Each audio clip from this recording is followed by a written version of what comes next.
চলছে সেটা উল্টোপাল্টা চলে যাচ্ছে। ডিন হুজেনের বল ওদের পায়ে চলে যাচ্ছে এবং সবগুলো প্লেয়ার আপনি সেটা বেলিংহাম বলেন, আর্দা গুলার বলেন, সুয়ামেনি বলেন, কাভাহিঙ্গা বলেন, সবাই মানে লিভারপুলের কাছে আমরা পাস দিচ্ছি। ৫ টা পাস দিলে ৩ টা যাচ্ছে লিভারপুলের প্লেয়ারের কাছে। তাহলে এই ধরনের পাসিং নিয়ে আপনি কিভাবে অ্যান্টিফিল্ডে জিতে আসবেন? তারপর সেই ইনটেনসিটি মানে প্লেয়ারদের যে ইনটেনসিটি থাকার কথা মানে তোরা প্রেস তো করবি ঠিক মতো। ওরা প্রেস না করে ঠিক মতো ওদের বল নিয়ে আগে আসতে দিচ্ছিস। তারপর আসে আর্দা গুলারকে নিয়ে। আর্দা গুলার ও বড় ম্যাচে কি করে আমি বুঝি না। একটা বড় ম্যাচেও ভালো পারফরম্যান্স নাই। বড় ম্যাচ আসলেই যেন ও ঘুমায় পড়ে। ওর কোনো পারফরম্যান্স নাই বড় ম্যাচে। ইভেন বার্সেলোনা ম্যাচেও ওর ফল্ট থেকে আমরা গোলটা খাইছি।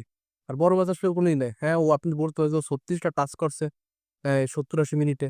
আরে ভাই ৩৬ টা টাচ দিন কি করবা? তুমি তো ওরকম টাচ তো করাই যায়। নিজের ঘরে আছে আমি বেলিংহাম টু আর্দা গুলান টু এমবাপে টু পিছনে, আবার আর্দা গুলান টু এখানে এরকম যদি ৩৬ টা টাচ কেন ১০০ টা টাচও করা যায়। কিন্তু এরকম টাচ কয়টা ইফেক্টিভ ছিল? একটা টাচও না।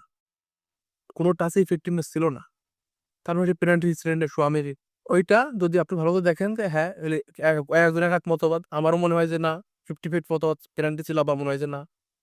কারণ মাদ্রিদ ফ্যান হিসেবে আমাকে ডিপেন্ড করতে হবে আমার দলকে যে না এটা পেনাল্টি ছিল না। কিন্তু তা বাদে আপনি যদি আরেকটা দেখেন ডিফেন্সে আমাদের ডিফেন্সে আমরা ফাউল কমিট করছি আমরা যে কারণে অন টার্গেট শট নাই আমাদের তাতে কিন্তু আমরা ফাউল কমিট করছি কালকে। তাহলে সব ফাউল আমরা কমিট করছি। আর বল উইন করার তো যোগ্যতা ওদের পা থাকে। ওদের পায়ে যেন বলে বুল আটে গেছে আমাদের প্লেয়ার দৌড়ায় বেড়াচ্ছে কি করব? ওদের বল উইন করার তো আমাদের ক্ষমতা নাই। এজন্য আমরা কি করছি? পেনাল্টি বক্সের বাইরে ফাউল করতেছি। এবার করতো পরপর ৩ টা সেভ দিছে। একটা কর্নার দিছে পরপর ৩ টা কর্নার দিছে। করতো সেভ দিছে। আর লাস্টে আমরা কোথা থেকে গোল খেলাম? সেই সেট পিস থেকে গোলটা খাইলাম। আর যে সেট পিসের সময় আপনি যদি কাভামিঙ্গার পজিশনটা দেখেন, এটা কোনো পজিশন হইলো? সেট পিসের কোনো পজিশন হইলো? আপনি একটা প্লেয়ারকে আর্মবার রাখেন আর মার করতে না পারলে তুই জাম্প তো করবি। তো সেটাও করতে পারলি না। তাহলে কি করলি? আর কালকে ভাগ্য ভালো আমাদের ট্রেন্টকে রাইট ব্যাকে নামানো হয় নাই। এত আর কি ফোরান উইটস যেভাবে খেলতেছিল, মনে হচ্ছে যে ফোরান উইটস বলছে যে, "তুই যদি ১২ না ফিরিস তোর আমি গুলি করে বাইরে ফেলাই দেবো।" ও মানে জীবনে বাজি রেখে খেলছে। আর ম্যাচের ভিতরে সবচাইতে বেশি দৌড়াইছে ফোরান উইটস। ১১.৬৫ কিলোমিটার।